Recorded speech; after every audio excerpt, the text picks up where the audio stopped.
Hermanos, muy buenos días.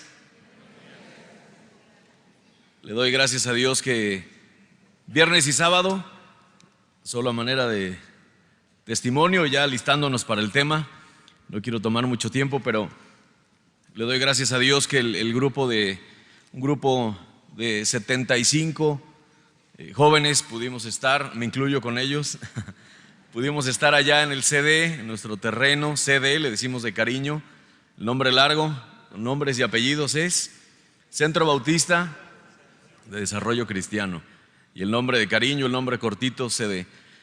Y pudimos instalar algo, el plan que llevábamos de las cercas, gracias a Dios, quedaron bien plantadas, bien sembradas, bien hechas. La actitud de los jóvenes, papás, fue muy bonita, fue muy buena. Una disposición a invertirle tiempo, a meterle, a pesar del sol, a pesar de diferentes circunstancias, fue de mucho ánimo para nosotros, para los líderes, para los dos pastores que estábamos allí con ellos, fue una bendición. Y bueno, en la celebración unida el próximo domingo van a tener la oportunidad de ver, no de criticar, no de juzgar la cerca, sino de verla, disfrutarla. Si ven algo que está así chuequito, dispénsenos y hagan como que está derechito. Ustedes háganse así y ya la van a ver derechita. Fue una bendición, hermanos, ver allá a los jóvenes. El sol estuvo intenso. Yo desde que me casé, creo, ya suelo usar bloqueador y algunos otros cuidados que no tenía idea que existían. Ya me pongo bloqueador, sin embargo, y traía gorra y todo, estoy muy quemado del cuello, de estos dos lados, así que durante la predicación, si al voltear a ver este sector hago así carita como de dolor, o de este lado, no es nada personal, es el cuello, ¿eh? Bueno, vamos a comenzar, hermanos, con nuestro tema en esta mañana. Gracias a Dios por la asistencia, por una oportunidad más en un domingo de poder estudiar la palabra de Dios. Primera carta a los Corintios, capítulo 3, por favor. De mi lado izquierdo, aquí en la pared, tenemos esta serie de temas: la sana doctrina, vida y fuerza de las iglesias. Vamos a tratar de extraer en esta mañana elementos importantes para nuestra iglesia, para nuestra vida, y aportar lo que esté de nuestra parte, lo que esté en nuestras manos, aportar a la iglesia, a la bendita iglesia del Señor. Primera carta a los Corintios, capítulo 3, del 1 al 5, por favor. Acompáñenme, dice así: de manera que yo, hermanos, no pude hablaros como a espirituales, sino como a carnales, como a niños en Cristo. Os di a beber leche y no vianda, porque aún no erais capaces, ni sois capaces todavía, porque aún sois carnales. Pues habiendo entre vosotros celos, contiendas y disensiones, ¿no sois carnales y andáis como hombres? Porque diciendo el uno, yo ciertamente soy de Apolos, y el otro, yo soy de Apolos, ¿no sois carnales? Perdón, yo ahí me equivoqué, no soy de Pablo, dice al inicio, y luego de Apolos. Versículo 5 se los leo. ¿Qué pues es Pablo y qué es Apolos? Servidores por medio de los que a cada uno concedió el Señor. Estamos analizando diferentes cartas, epístolas del apóstol Pablo, y en esta mañana vamos a estudiar un tema basado en este texto. Ya habíamos mencionado algo sobre este pasaje y algunos otros versículos en esta carta, pero en esta mañana quisiera compartir con ustedes un tema que titulé así: definiendo la iglesia espiritual.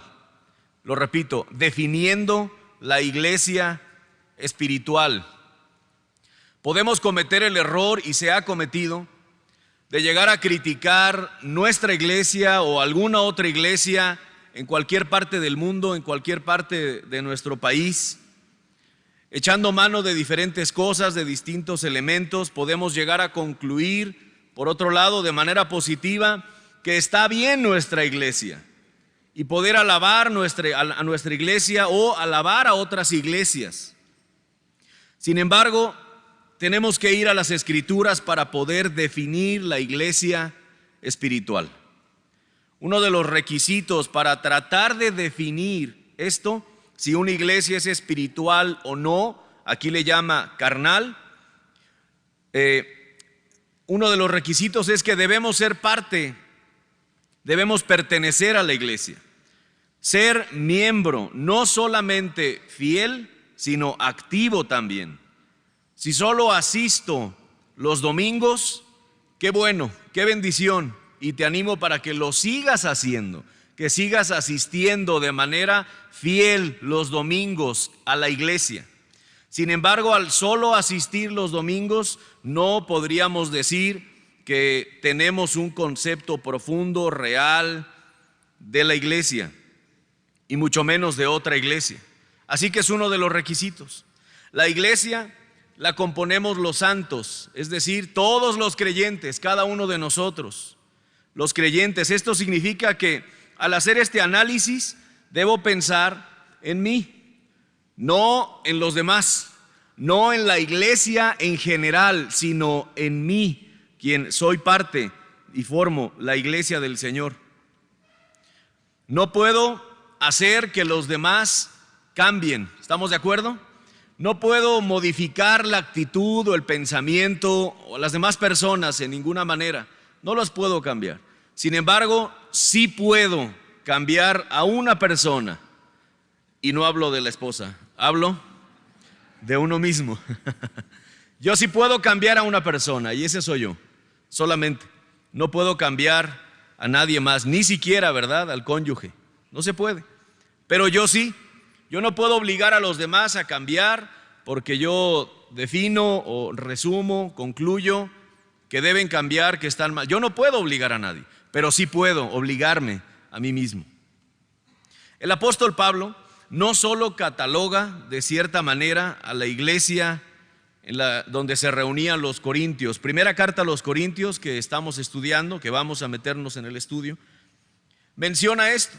Hace alusión a la iglesia de los corintios y me llamó mucho la atención que, por supuesto, con autoridad apostólica, como se le ha llamado, autoridad que ya no existe, ya no es vigente, aunque algunos la intenten sustentar o usar ese nombre, ¿verdad?, de apóstol, como suele pasar.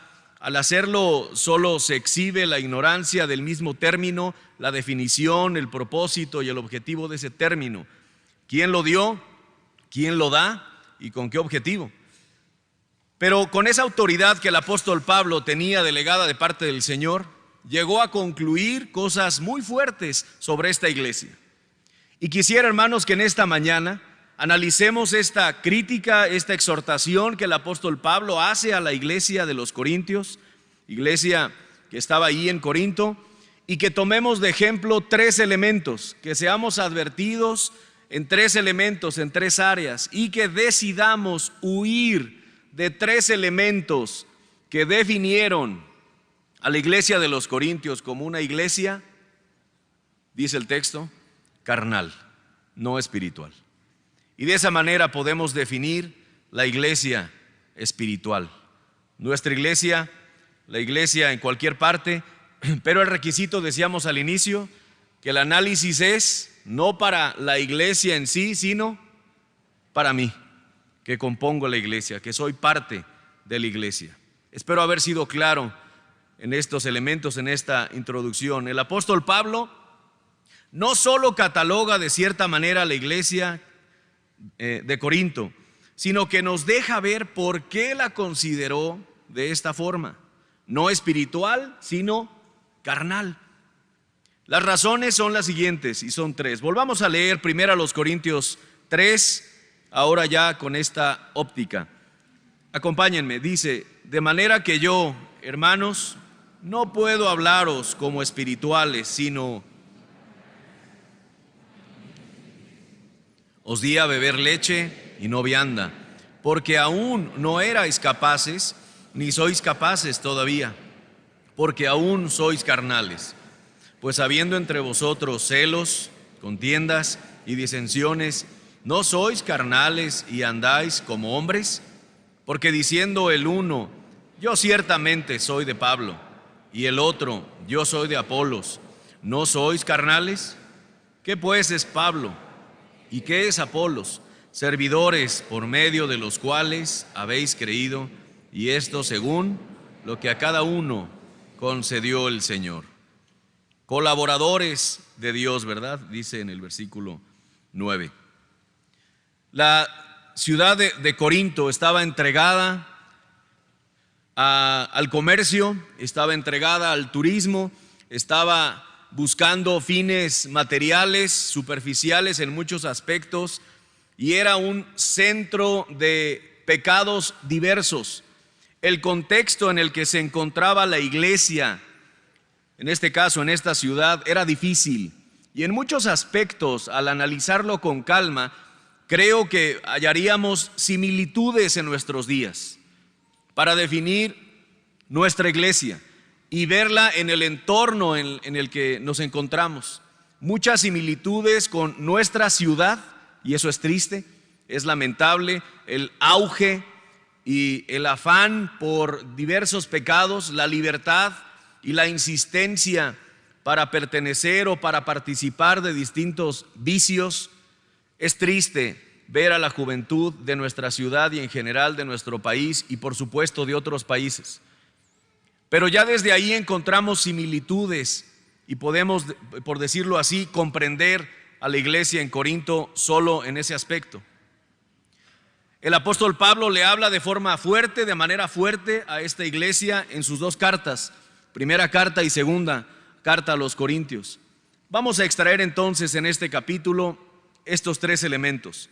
El apóstol Pablo no solo dice, sois carnales y no sois espirituales. No he podido hablaros como espirituales porque sois carnales. No solamente dice eso, sino que nos da o les da los elementos que el día de hoy los vamos a aprovechar para definir, para comprobar, para explicar por qué les define así, por qué les llama de esta manera, que en algunos casos podríamos considerar fuerte, agresivo tal vez. Definitivamente una iglesia también se define por su doctrina, sana doctrina, la doctrina de los apóstoles llamada en las Escrituras así, y no vamos a meternos en ese aspecto. Se puede definir de diferentes formas, pero en esta mañana quisiera que nuestra atención estuviera concentrada, enfocada en el carácter de cada uno de nosotros. Es en ese aspecto donde se define espiritual o carnal en esta perspectiva. El apóstol Pablo da tres elementos de los que debemos huir cada uno de nosotros de manera individual y animar a otros, por supuesto, a que hagan lo mismo, para no provocar que nuestra iglesia se vuelva carnal, sino que se defina como espiritual. Ahí están los tres elementos. ¿Los notaron? Dice en el versículo 2, os di a beber leche y no vianda, porque aún no erais capaces ni sois capaces todavía. Versículo 3, acompáñenme, ahí está el primero, porque aún sois carnales, pues habiendo entre vosotros celos, contiendas y disensiones, no sois carnales y andáis como hombres. Tres elementos que resalta, tres elementos que por alguna razón el Espíritu Santo, Dios mismo, dirigió al apóstol Pablo para definir y para dejar el registro de esto. Tres elementos: celos, contenciones y disensiones. Son muy interesantes las dos cartas, todas las epístolas y toda la Biblia, pero en este aspecto es interesante todo lo que el apóstol Pablo le dice a los corintios.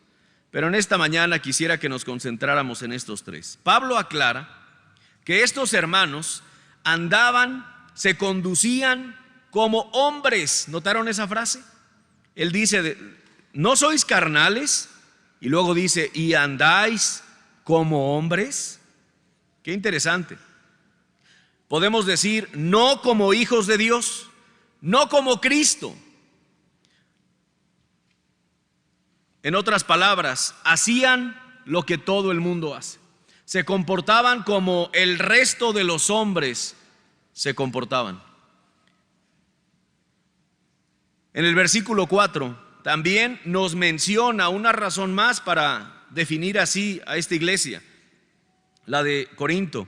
En el versículo 4 nos menciona una absurda competencia en la que habían entrado ya, y ya habíamos estudiado este tema en especial, no me voy a meter mucho.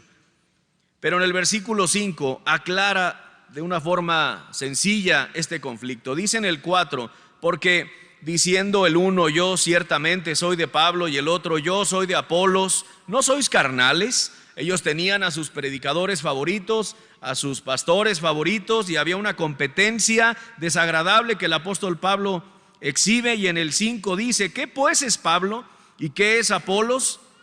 ¿Cuál es la respuesta? Servidores por medio de los cuales habéis creído. Y luego en el 9 dice, porque nosotros somos colaboradores de Dios, y vosotros sois labranza de Dios, edificio de Dios. Nuestra atención entonces no debe estar, le dice a ellos, no debe estar en las habilidades de cierto predicador o de cierto líder, debe de estar en Dios. No deberíamos resaltar habilidades, dones, logros, alcances, etcétera, sino concentrarnos en resaltar el carácter de Dios, la sana doctrina, como mencionábamos. El apóstol Pablo acaba con esta discusión, con esta competencia, diciendo, somos seres humanos, y aparte de eso, somos siervos de Dios. Y aclara también diciendo, solo colaboramos con Dios. Y acaba con ese problema, pero lo menciona porque es uno de los elementos que llevó a Pablo a concluir así. No les puedo hablar como espirituales, les dice.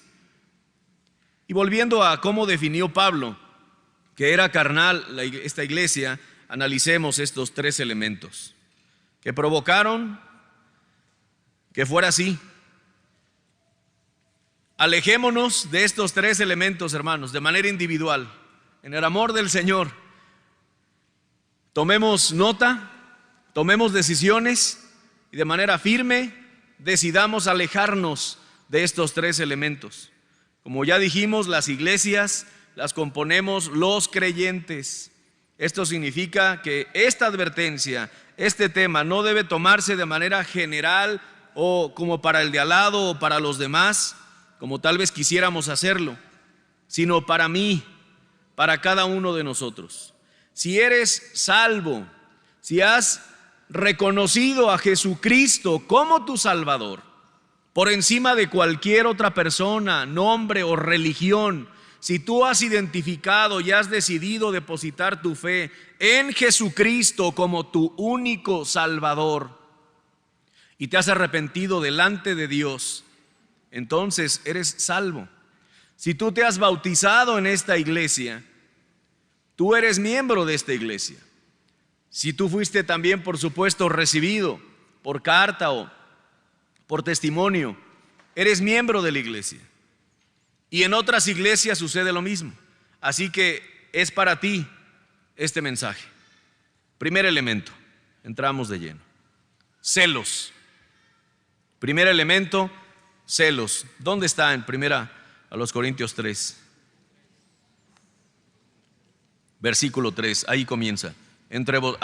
Dice, pues hay entre vosotros celos. Este elemento, hermanos, está en la lista también de Gálatas 5:20. Vamos allí, por favor. Gálatas 5:20.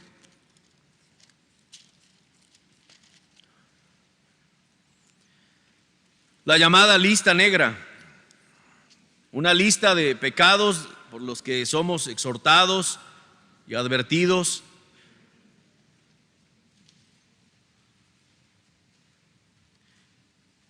Dice en el 18, pero si sois guiados por el Espíritu no estáis bajo la ley. Y dice en el 19, y manifiestas son las obras de la carne, que son adulterio, fornicación, inmundicia, idolatría, hechicería. Dice en el 20, pleitos, celos, y continúa, iras, contiendas, disensiones, herejías, etcétera. Pero resaltemos, veamos esto, está en la lista. Celos, Una lista que Dios reprueba, por supuesto, y ahí está para advertencia, para advertirnos. En Santiago capítulo 3 también se menciona, en el versículo 14, dice desde el 13: ¿Quién es sabio y entendido entre vosotros? Muestre por la buena conducta sus obras en sabia mansedumbre.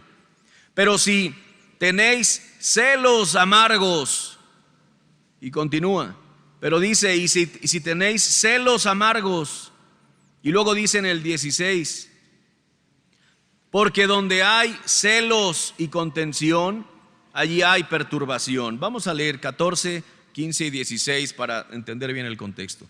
Todos, por favor. Pero si tenéis celos amargos y contención en vuestro corazón, no os jactéis ni mintáis contra la verdad, porque esta sabiduría no es la que desciende de lo alto, sino terrenal, animal, diabólica. Porque donde hay celos y contención, allí hay perturbación y toda obra perversa. También resalta esta práctica como equivocada y negativa en Santiago. Los celos, hermanos, los celos son desconfianza. Son desconfianza. Y no te animo para que vayas al diccionario, porque como en otras ocasiones no ayuda para definir la palabra. Pero sabemos que los celos son desconfianza, temor al hecho de la posibilidad de ser hecho a un lado, de ser desplazado. Este temor surge muchas veces de baja autoestima, de un concepto propio bajo, de no estar seguro de quién soy, dónde estoy y qué es lo que tengo, fundamentalmente en el Señor. Pero la gente, cuando responde o trata de responder estas preguntas sin el Señor, es difícil y afecta su autoestima. Pero aún entre creyentes podemos batallar con algo así, con celos, con desconfianza, con temor a ser hechos a un lado. Romanos 12, no lo busquen, el versículo 3 solo lo menciono. Dice que debemos tener un concepto correcto de nosotros mismos. Nadie tenga más alto concepto de sí, sino el que debe tener, que piense de sí con cordura, conforme a la medida de fe que Dios repartió. Debemos tener un concepto no mayor, porque eso sería soberbia, y tampoco menor, que es lo que estamos hablando, sino un concepto equilibrado. ¿Sabes dónde está el filtro? ¿Sabes dónde está el poder definir cuál es ese concepto equilibrado? No es lo que dice el que está al lado de ti, no es lo que dice la gente que te rodea, no es las circunstancias, mucho menos lo que posees o lo que sabes. Tampoco lo define el tono de tez que tengamos, o el color de ojos, o la nacionalidad. Lo define el Señor. Lo define el Señor. Nadie tenga más alto concepto de sí. No te anima a solo hacer un esfuerzo de tratar de deshacerte de la soberbia que pueda haber en tu vida. Tampoco te mueve o nos mueve a tratar de quitar la baja autoestima que tengamos, por decirlo así, echándole ganas y concentrándonos. No, nos mueve a estudiar en la palabra de Dios. ¿Quién dice Dios que soy yo? ¿Qué debo entender de mí mismo? ¿Qué debo pensar? ¿Qué debo esperar? ¿Y qué Dios espera de mí? ¿Qué debo esperar de Dios para mí y qué no? Nadie tenga más alto concepto de sí. Nos anima a meternos a las Escrituras y saber qué dice respecto del hombre, respecto de un hijo de Dios. La mayoría de las veces estas ideas, hablando de los celos, estas ideas, sentimientos o conceptos surgen de mi opinión, de mi percepción, que no siempre es exacta, que no siempre es atinada. ¿Estamos de acuerdo? Ojalá que todos lo reconozcamos. Nuestra percepción no siempre es atinada. ¿Te has dado cuenta de eso? ¿Sí? ¿Seguros? Los que no dicen que sí, bueno, medítenlo, verán que sí. No siempre es atinada. Estas ideas, estos conflictos con celos, a veces surgen de la opinión o el dicho de otros, y a eso se le llama chismes, críticas, comentarios, ideas de otros. Cuando le damos entrada a todo esto, nos lleva normalmente a reclamar, a exigir explicaciones, pero no esperando una respuesta o no esperando precisamente la verdad, sino solo como una especie de desahogo. ¿Sabes por qué? Porque cuando se batalla con celos, ya hay una decisión aquí, ya hay una percepción afectada, una óptica cambiada, trastornada.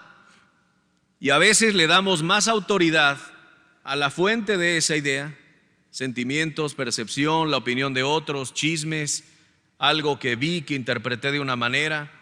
Y no solamente hablo de matrimonios o de noviazgos, también en amistades y en el compañerismo, en una iglesia o en una familia, también se puede batallar con esto. Es común, eso pertenece a nuestra carne, no a nuestro espíritu. No viene de una inteligencia afinada, sino de nuestra carne, de lo más profundo de nuestra antigua naturaleza. Y ya que estamos en esto, le damos más autoridad a pensamientos, a sentimientos, pero la Biblia dice en Filipenses capítulo 4, vamos por favor. La Biblia dice, ¿a qué le deberíamos dar autoridad? No es a nuestra percepción, mucho menos a los chismes, no es a las ideas que de pronto nos ataquen en nuestra mente. Dice Filipenses 4:8, por lo demás, hermanos, todo lo que es verdadero, todo lo honesto, todo lo justo,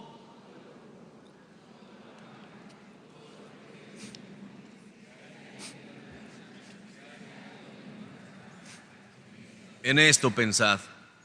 Por lo demás, hermanos, todo lo que es verdadero, todo lo honesto, todo lo justo, todo lo puro, lo amable. Cuando entramos en un conflicto así y tomamos este texto como si fuera un filtro, un examen a lo que estamos enfrentando, es probable que no podamos continuar con esta actitud equivocada. ¿Me explico?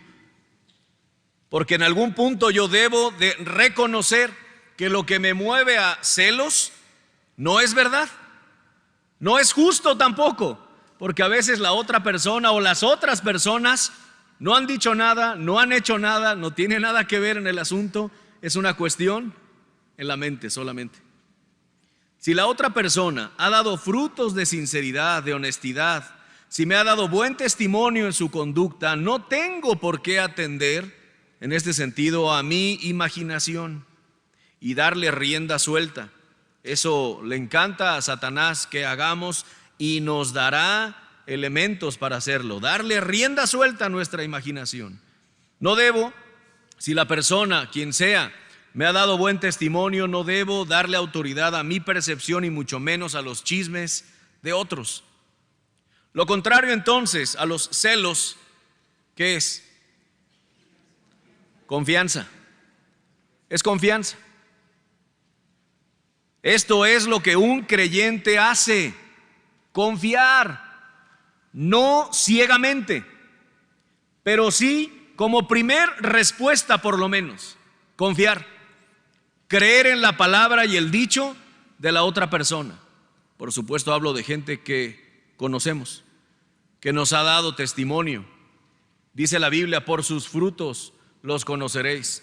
Hablo de gente entonces de quien conocemos el fruto de su vida. Nuestra primera respuesta debería ser confianza. Y una idea más que ojalá te ayude y que puedas asimilar. Estamos todos delante del Señor. Eso me ayuda para que pueda generarse esa seguridad en mi mente, en mi corazón. Juan capítulo 3, por favor. Juan capítulo 3.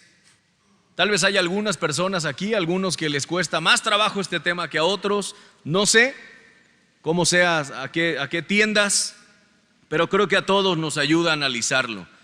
No es un estudio profundo sobre estos tres elementos, pero espero que se despierte el interés por analizar más, por estudiar más lo que la Biblia dice sobre temas como estos. Juan, el Evangelio de Juan 3:20, por favor, acompáñenme. Porque todo aquel que hace lo malo aborrece la luz y no viene a la luz para que sus obras no sean reprendidas. Mas el que practica la verdad viene a la luz para que sea manifiesto que sus obras son hechas en Dios. ¿Está claro? Tenemos que poner atención a esto. No a dejarnos llevar por el temor de ser desplazados, de ser sustituidos, de ser cambiados, de perder no sé qué oportunidad, sino que debemos concentrarnos en esto. Estamos delante de Dios. La primera respuesta nuestra con la gente que conocemos y nuestros cercanos debería ser confianza, no desconfianza, no celos. Efesios capítulo 5 dice también: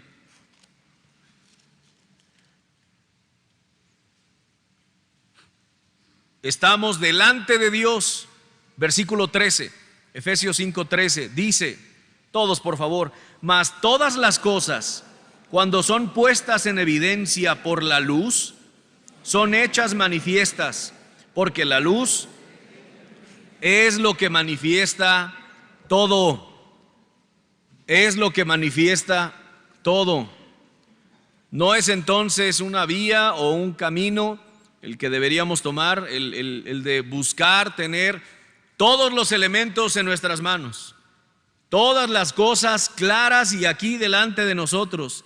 Hay cosas a las que no podemos llegar, cosas que no podemos definir si fue así o si no lo fue, porque no estuve, porque no me corresponde, por muchas formas. Pero la Biblia dice que estamos delante de Él y Dios en su omnisciencia lo sabe todo. Y de pronto permite que conozcamos cosas que no sabíamos. Y dice la Biblia que la luz lo manifiesta todo. Primera respuesta de un creyente, ¿cuál debe ser con la gente que está cerca de nosotros? Confianza. ¿Sí está claro? No estoy invitando a nadie, como algunas veces se ha cometido el error, creyentes verdaderos que andan por la vida con inocencia absoluta. No estoy invitando a andar por la vida confiando de todo mundo y desconocidos y, ay, mira, necesita raid, a ver, oríllate. ¿Verdad que no? No podemos hacer eso. De hecho, la Biblia dice, maldito el hombre que confía en el hombre.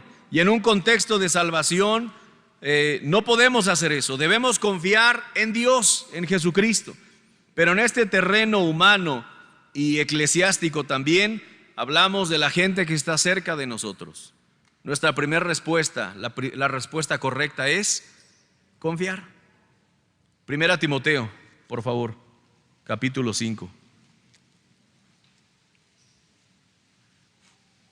Primera Timoteo, capítulo 5. Si alguien pensara, no, pues aquel va a abusar o aquella va a abusar, ¿verdad? Porque ya me están diciendo que lo que debo hacer es confiar, entonces se va a aprovechar. ¿Está bien?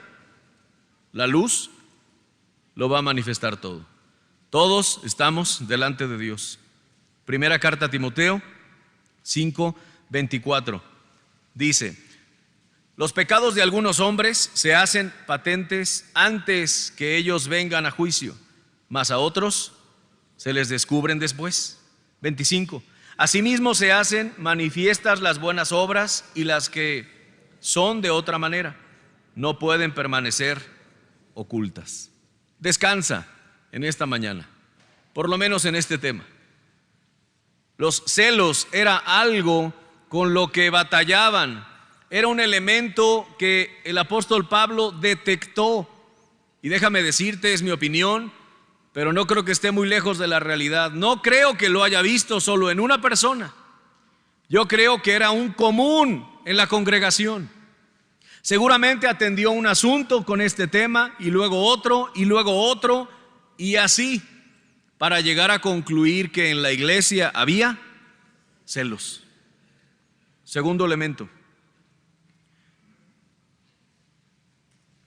Segundo, y solamente termino con esto, de los celos. En otras palabras, si no hay evidencia a la mano, es importante esto. Si no tenemos evidencias, si no nos consta aquello que se dice o que imagino o que me quiere mover a celos, mi parte es confiar. ¿Qué pasa entonces si sí hay elementos? Si sí me consta. Bueno, el camino no es tener celos, sino confrontar. Mateo 18 dice, si tu hermano peca contra ti, ve tú y él estando solos, y hay que atender eso. Pero si no me consta, si no tengo elementos, mi respuesta debería ser confiar y también mantenerme íntegro, y todo tarde o temprano saldrá a la luz. Segundo elemento, contiendas. Volvamos a primera carta a los Corintios, capítulo 3, contiendas. Segundo elemento que el apóstol Pablo resalta, exhibe para definir a esta iglesia como carnal. Contiendas. Contención, una definición, es un litigio trabado entre dos partes. Un litigio, un asunto, un conflicto entre dos partes.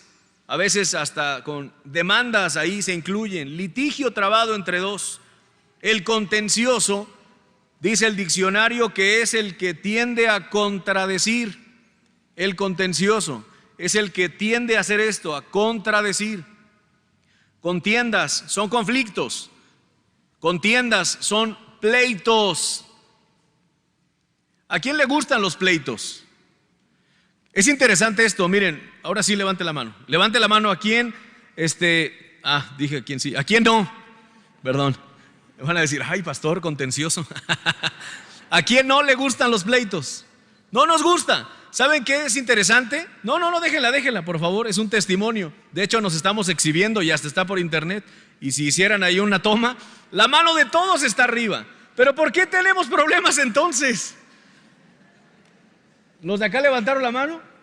Iba a decir, si no es por ellos, ¿verdad? Pero no, también la levantaron.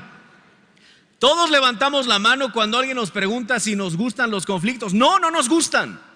Sin embargo, sí tenemos problemas entre nosotros. El apóstol Pablo se dio cuenta que la iglesia en Corinto estaba en constante contienda. Se demandaban entre ellos, ¿puedes creerlo? Creyentes en Cristo demandándose. En las iglesias el día de hoy esto también pasa. Peleándose entre ellos. ¿Tú crees que a Dios le agrada eso? No le agrada, y eso resalta. Es triste. Y eso, hermanos, pensando en el énfasis que se hizo del ministerio de evangelismo, déjame decirte que eso va en detrimento del evangelismo. Afecta el evangelismo que hagamos. Que tú y yo nos andemos peleando, que tú y yo permitamos conflictos en la iglesia como sucedió en Corinto. Yo nunca dejo que nadie me vea la cara. Pues ¿cómo andarán? Así, pero se entiende, ¿verdad? Así lo dicen. Yo no dejo que nadie me vea la cara. Su vida es un constante pleito, siempre reclamando aquí y allá. Igual los ves reclamando en la fila del banco, que en la fila de una cafetería, ¿dónde más? A ver, confiésense. Yo me confieso y ustedes también. ¿Dónde? Manejando, ¿verdad?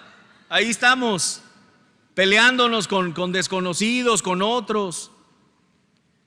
Constante pleito, siempre reclamando nuestros derechos, lo que nos merecemos. Bíblicamente, hermanos, dice la Biblia, y no intento hacer bromas con esto, merecemos la condenación eterna. Bíblicamente no merecemos nada de lo que tenemos, menos la salvación. Por esa razón el Señor tuvo que venir y derramar hasta la última gota de su sangre para poder abrir esa puerta donde del otro lado se encuentra Dios. Una puerta cerrada que no se podía abrir, un cerrojo imposible de abrir para los hombres. Pero Jesucristo tuvo que venir, humanarse, sufrir y abrir ese cerrojo. Y gracias a Dios, y solo gracias a Dios, es que podemos cruzar esa puerta. Pero no lo merecemos. Ya le hemos cruzado la mayoría de los que estamos aquí, tal vez todos, espero, pero no lo merecemos. El problema es que esto de andar reclamando aquí y allá, exigiendo nuestros derechos, y a todos les hacemos ver sus problemas y lo que están haciendo mal, y de todo tenemos conflicto, nunca comprendemos que hay circunstancias difíciles. Nunca entendemos que a la otra persona es cierto que se le salió de las manos aquello que se comprometió a hacer. Siempre reclamamos y somos inamovibles. Si me dijiste, cumple. Aquí está la fecha, etcétera. Lo extraño es que cuando es en dirección contraria, dice Proverbios, malo es cuando compra alguien. Y luego dice, bueno es cuando quiere vender, ¿verdad? Esa es la actitud. En dirección contraria, cuando se trata de nosotros, sí hay justificación, hay excusas, hay una razón. Eso es extraño. Contención. La Biblia dice en 1 Corintios, aquí mismo, a los mismos corintios les dijo en el capítulo 6,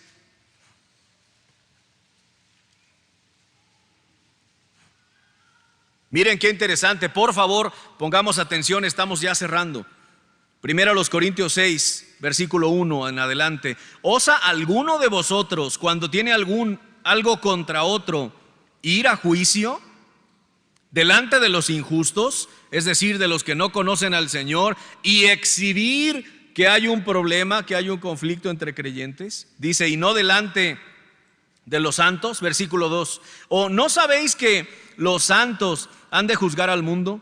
Y si el mundo ha de ser juzgado por vosotros, ¿sois indignos de juzgar cosas muy pequeñas? La respuesta es no. Versículo 3. ¿O no sabéis que hemos de juzgar a los ángeles? ¿Cuánto más las cosas de esta vida? Si pues tenéis juicios sobre cosas de esta vida, ponéis para juzgar a los que son de menor estima en la iglesia.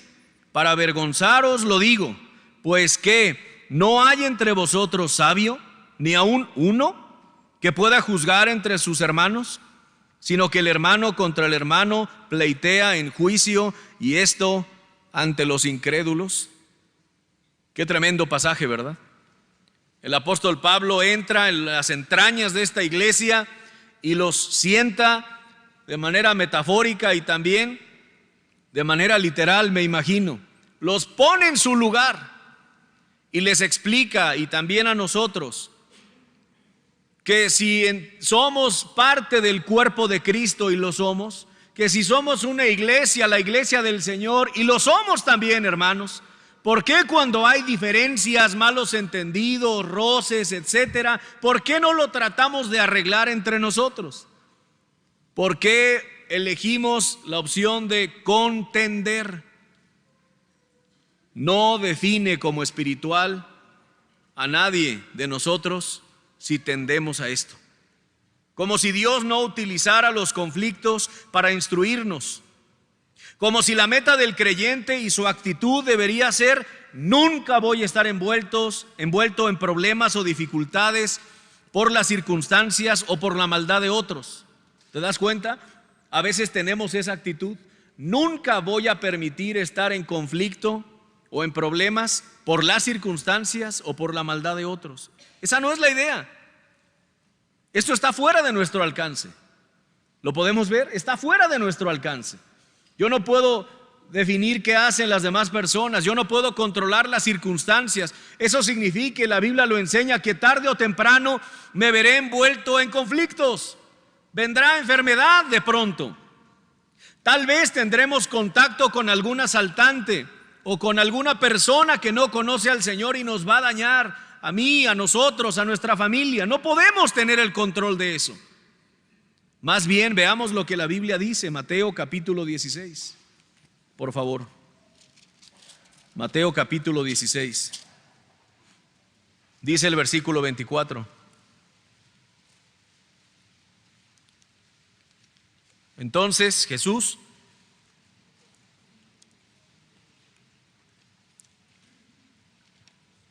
dice el 24, si ya estamos ahí la mayoría. Entonces Jesús dijo a sus discípulos: si alguno quiere venir en pos de mí,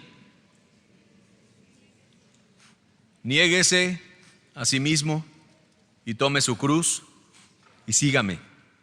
Dos cosas que contradicen lo que estamos diciendo. Dos cosas que contradicen lo que los corintios pareciera que creían y tenían en su corazón.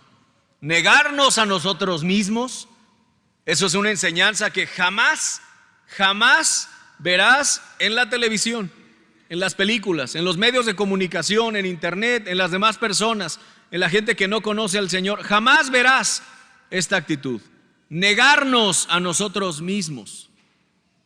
Más bien la idea, la enseñanza satánica se muestra en la Biblia cuando Satanás usó a Pedro para decirle al Señor Jesús, antes de ser arrestado y crucificado, que ninguna de estas cosas te acontezca, Señor, no lo permitas.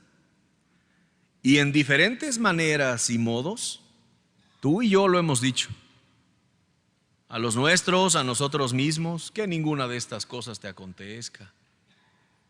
Una enseñanza equivocada.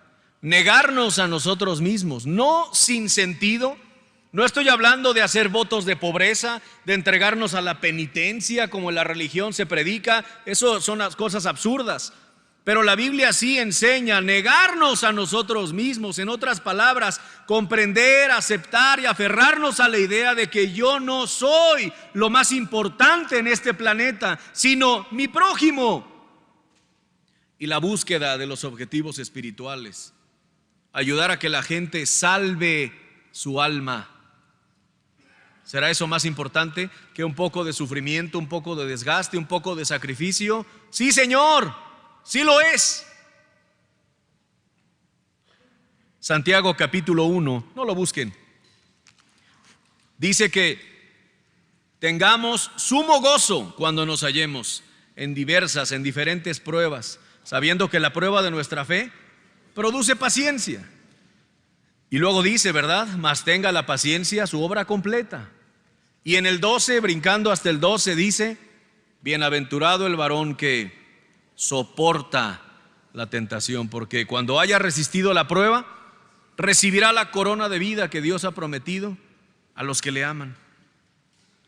Se requiere madurez, amabilidad, educación, disposición para disculparse y aceptar algunos conflictos que de pronto puedan venir, generados por la distracción de otros, por los olvidos, por las circunstancias, por la maldad. Aceptemos. Dice Primera de Pedro 4:12, tampoco lo busquen, solo lo menciono. ¿Por qué os sorprendéis del fuego de prueba que os ha sobrevenido, como si alguna cosa extraña os aconteciese? Pedro dice, ¿por qué se les hace raro? Nos dice, ¿por qué se nos hace raro que haya conflictos? Si eso es muy claro en las Escrituras, vendrán conflictos. Hermanos, lo contrario a esto es estar dispuestos a sufrir, estar dispuestos a sacrificar, dispuestos a perder de vez en cuando, sufrir el agravio cuando sea necesario, no estar a la defensiva todo el tiempo. Y por último, el último elemento, tercer elemento que definió a esa iglesia como carnal, y el día de hoy estamos tratando de definir la iglesia espiritual, que por supuesto tiene lo contrario a estos tres elementos, es las disensiones. Las disensiones. Primero los Corintios 3, cerramos. Son divisiones. La disensión es la separación, es partir en dos un grupo, separar amigos, terminar con un noviazgo, disolver un matrimonio. Disensiones, separaciones. Esto va en dirección contraria al plan del Señor para su iglesia, para las familias y para cada uno de nosotros. No es disensión lo que el Señor espera que haya en la iglesia, en nosotros. Las divisiones o separaciones, escuche esto y lo subrayé, la mayoría de las ocasiones es provocado, la disensión es provocada por el diablo. La mayoría, no todas. Unas pocas ocasiones son separaciones necesarias. Primero a los Corintios 11. Por extraño que suene, no es una prohibición, sino una advertencia de hacerlo de manera correcta y no a la ligera. Primero a los Corintios 11, 17 al 19. Pero dice: al anunciaros esto que sigue, no os alabo, porque no os congregáis para lo mejor, sino para lo peor.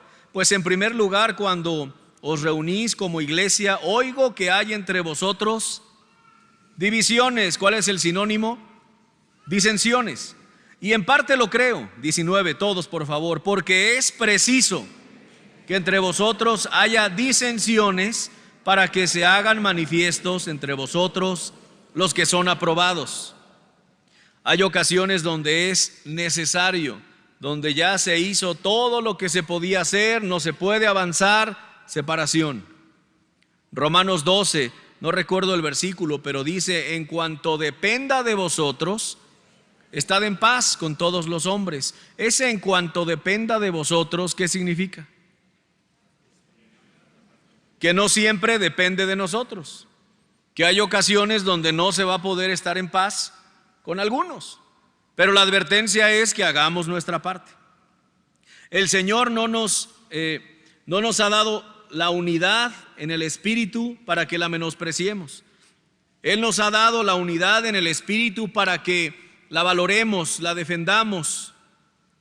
Esto es uno de los objetivos a seguir y alcanzar de la iglesia. Efesios 4, por favor. Por supuesto, entendiendo que hay excepciones, hay ocasiones cuando el pecado insiste en estar ahí. Me refiero a la persona, insiste en vivir en pecado. No me interesa que sea familiar, cercano, lejano, amigo, en una amistad estrecha o no. Hay que guardar distancia. ¿Estamos de acuerdo? Hay que guardar distancia. La doctrina de la separación es una doctrina bíblica. Pero hablo cuando no es necesario. Cuando es por emociones, por caprichos, por egoísmo, por otras cosas. Dice Efesios 4, 3. Acompáñenme. Solícitos en guardar la unidad del Espíritu en el vínculo de la paz. ¿Sabes qué significa solícitos? Dispuestos, prestos. Pero no dice a como de lugar, no dice sacrificando los principios bíblicos, no dice aunque te peguen, que algunos llegan a concluir eso. No, yo tengo que estar aquí, pero si hay ya daño hasta físico, bueno, dice el versículo 13, hasta que todos lleguemos a la unidad de la fe y del conocimiento del Hijo de Dios, a un varón perfecto, completo, que no le falte nada, a la medida de la estatura de la plenitud de Cristo. Comienza diciendo el 13, hasta que todos lleguemos a la unidad de la fe, a un conocimiento de la doctrina correcto, unificado, uno. Es una de las metas, uno de los objetivos. Pero es que por otro lado, hermanos, terminar con una amistad, irse de una iglesia por un conflicto, es más fácil. ¿Sí o no? El camino rápido, sencillo, no tienes que confrontar a nadie, como Mateo 18 nos anima, no tienes que decirle a nadie: oye, me disgustó que hicieras esto, me lastimó que dijeras aquello, o por lo menos intentar: oye, ¿es cierto esto? A veces solamente basta que entre a nuestra mente, a nuestros oídos un chisme, un rumor. Vámonos, agarra tus cositas y vámonos. Es más fácil, es lo más fácil, pero no es lo que Dios quiere. Qué interesante que no se resalte ninguna de estas cosas, aunque se hace alusión a ello, pero no se resalta el conocimiento para definir una iglesia como madura. Aunque una iglesia que ignora la palabra de Dios, por supuesto, caerá en error tarde o temprano. Pero lo que se resalta en esta parte y en este tema, yo también quiero resaltar, es el carácter, el corazón dócil para ser instruido por el Señor. No se resalta tanto las habilidades, de hecho hasta se atacó en unos versículos. Se atacaron las habilidades, los dones, se resalta el carácter moldeado por el Señor.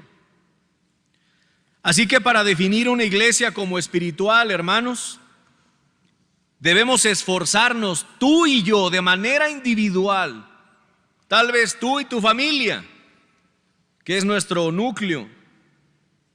Debemos esforzarnos por tratarnos con confianza y a los demás, por tener disposición a dar, a perder, a sacrificar, dice la Biblia, a sufrir el agravio de vez en cuando. Y también tenemos que esforzarnos por tener unidad en la fe, alcanzar esa unidad. Repito, con esas excepciones que se hacen necesarias, de algunas separaciones, algunas divisiones, algunas disensiones, dice el apóstol Pablo, son necesarias. Algunas disensiones para exhibir, para exaltar, para resaltar los que no van de acuerdo a los caminos del Señor. Son necesarias.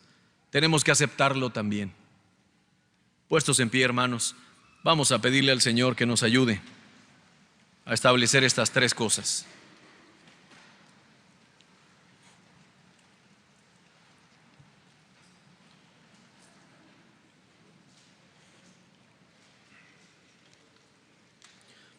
Les agradezco su atención, su reverencia ante la palabra de Dios. Y cierro así. Tres cosas, hermanos, tres elementos que debemos rogarle al Señor que estén en nuestra vida. Huir de los tres elementos que acabamos de analizar, repítanlos conmigo: celos, contenciones y disensiones en nuestra vida, en nuestra vida. Si el de al lado tú ves que cae en eso, ora por él, pero en ti, en mí, en mi vida. Tres cosas que debemos establecer en nuestra vida, hermanos, y roguemos al Señor con fe, con firmeza. Confianza entre nosotros, disposición a dar, a perder, a sufrir el agravio de vez en cuando. Y tercero, buscar la unidad en el Espíritu. Vamos a orar, que el Señor nos conceda ser una iglesia espiritual. Bendito Dios, te damos gracias por tu palabra, de manera especial, por la vida y el ministerio del apóstol Pablo, que con mucho valor confrontó a esta iglesia, exhibió el problema de raíz y nos dejó una especie de manual que quedó como advertencia para no cometer el mismo error que cometieron en aquel entonces. Bendito Dios, líbranos de celos, líbranos de contenciones y también de disensiones. Ayúdanos, Señor, a tratarnos con confianza y, por supuesto, a dar testimonio y a saber que estamos delante de ti, Señor, y que si quisiéramos engañarnos entre nosotros, tú lo exhibirás, tú nos disciplinarás. Ayúdanos, bendito Dios, a que hagamos nuestra parte, solo eso, que hagamos lo que nos toca. Y así, hermanos, con rostros inclinados, no suelo hacer invitaciones muy constantemente, pero el Señor me dirige en esta mañana de manera muy breve. Si hay una decisión especial en el corazón con algo que hemos mencionado, algo que le pides al Señor que te ayude para alejarte de algunos de estos tres elementos, levanta tu mano ahí en tu lugar y con gusto quisiera orar por ti. Y por supuesto yo aquí al frente rogándole al Señor que me ayude. Gracias a Dios, gracias a Dios. Pueden bajar su mano. ¿Alguien más? Gracias a Dios. Gracias a Dios. Pueden bajar su mano. Cerramos. Bendito Dios. Pues tú has visto, Señor, tú ves el corazón de cada uno de nosotros y aún sin una mano levantada, tú sabes, bendito Dios, a quien tu palabra ha llegado profundamente. Te ruego, Señor, que nos permitas poner nuestra parte para que nuestra iglesia, aquí donde tú nos has puesto, sea espiritual. Que nos alejemos, Señor, y que no aportemos a una iglesia carnal. Ayúdanos, Señor, que de manera individual hagamos nuestra parte. Pongo en tus manos, Señor, de manera especial los que han levantado su mano, y yo junto con ellos te rogamos, Señor, que nos ayudes en estas áreas. En el bendito nombre de Jesús, amén. Así estamos despedidos, hermanos, que Dios les bendiga. Nos vemos en la tarde, 6:30, y en la tarde hay bautismos.